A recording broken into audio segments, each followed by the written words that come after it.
evening. Ang ating pag-uusapan ngayon ay lang yung tinatawag nating keeping your promises to God. Huwag na sa tao kasi alam namin nyo yun eh. Pero dito, opinion na ng Diyos ang ating pag-uusapan. Dalawang reference lang. The first reference that we have to take care of our promises to God is in the book of Acts, chapter 5, verse 1 to 11, and I will read it carefully. It is about Ananias and Sapphira. But a man named Ananias and his wife, Sapphira, sold a piece of property, and with his wife's knowledge, he kept back for himself some of the proceeds and brought only part of it and laid it at the apostles' feet.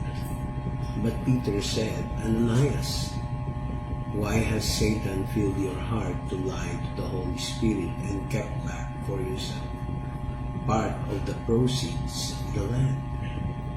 While it remained unsold, did it not remain on your own? And after it was sold, was it not at your disposal? Why is it that you have contrived this deed in your heart? You have not lied to man, but to God. When Ananias heard these words, he fell down and breathed his last, and great fear came upon all who heard it. Ito po yung isang verse na naisip ko, nakita ko, at maraming tao na sa mga material na bagay nasisira. Yung una na pag-aralan natin sa 1 Timothy 6:10, the love of money is the root of evil. But this time, the love of physical things or property. Naka-hold on sila sa bagay na minsan naman excess, yung sobra, maaaring kulang o kaya sobra, pero kapit na kapit sila sa mga bagay na pwede naman nilang iparaya, nagiging idolatry. Ang sabi nito, mayroon daw isang tao na ang pangalan ay si Ananias at ang kanyang asawa, Sapphira, ay nagbenta ng isang lupain at ang kanyang asawa alam ang bagay na ito. Ngunit itinago niya para sa kanyang sarili ang iba sa mga bayad nito. Ang dinalalaman niya ay parte lamang ng kabayaran nito at nilatag sa harapan ng mga paanan ng mga apostol.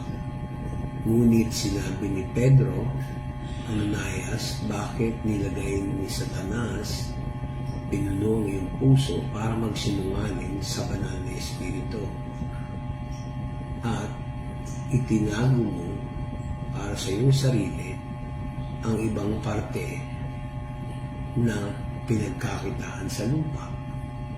Ay bago naman ito nabenta, ito ay sayo. Pagkatapos nito, hindi ba ito'y binenta? Hindi ba yan para sa iyo?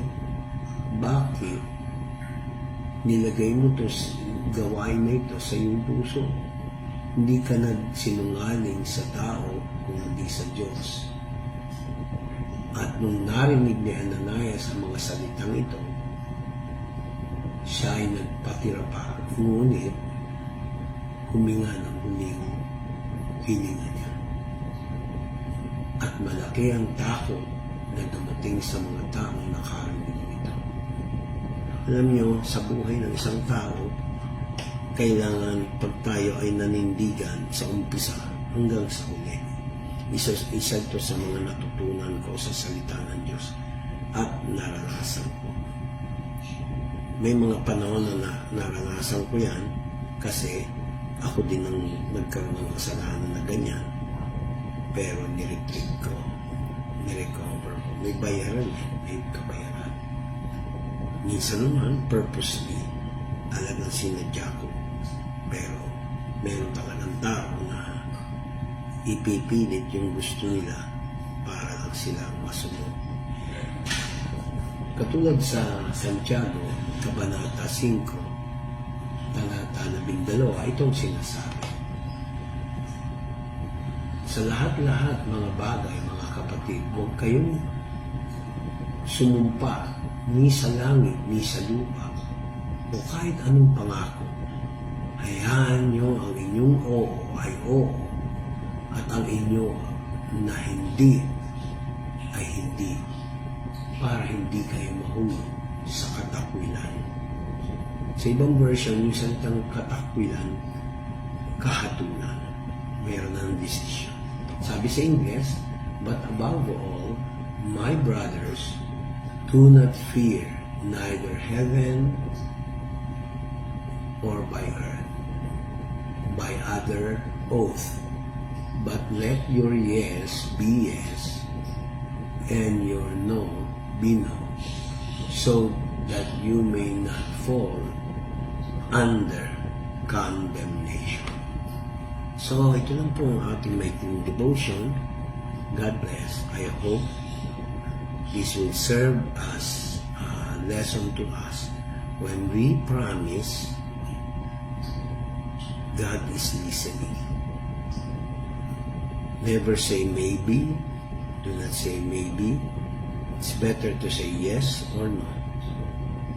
Never say yes when you're not sure. Never say no if you're not sure. Marami po akala, lalo na sa gawain ng Diyos, kung nating kalimutan na dapat tayo ay tumupad sa ating mga pangako. Ito'y hindi parinig. Kung sakaling ganyan ang sitwasyon nyo sa church natin, hindi. Ito'y paalala lamang. Kasi tao lang tayo, kaya nga sinulat ang Biblia parang isang abogado. Masasabi mo lang ang isang bagay na galing sa Diyos, lalong-lalo na kung ito'y nasusulat, hindi ito lalabas sa bibig ng inyong lingkod na salita lang, kung hindi kapangyarihan. Tingnan niyo yung pangalan ni Ananias at ni Safira, mag-asawa sila, nasira Safira sa pera. Safira, sa English version, ang spelling niya S-A-P-P-H-I-R-A. Nasira sila sa Safira. Kasi binibenta nila yung property, yung kita nun, ibibigay niya sa church. Kaya mahirap mag-promise dapat pag magsalita tayo.